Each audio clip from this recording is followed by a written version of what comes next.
In today's video, let's talk about how to make a Roblox group for free. Welcome back everyone to this new tutorial video.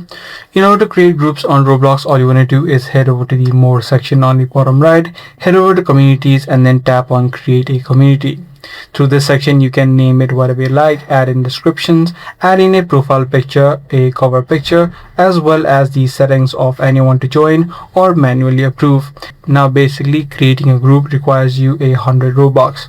However, the creation process is not completely free. You do require 100 Robux, but there are certain ways that you can receive or monetize or get 100 Robux by doing a few things, such as you can create and sell game passes so that you can get Robux and then create a group of your own.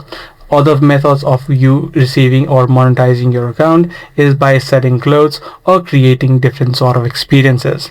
Lastly, what you can also do is head over to the Please Donate section and see if you can get any sort of donations so that you can go ahead and create your own group inside of Roblox. So by using these few things or by doing these few things, you can create a group for free inside of Roblox. If this guide video was helpful to you, be sure to subscribe. That's gonna be all for today. I'm gonna see you in the next video.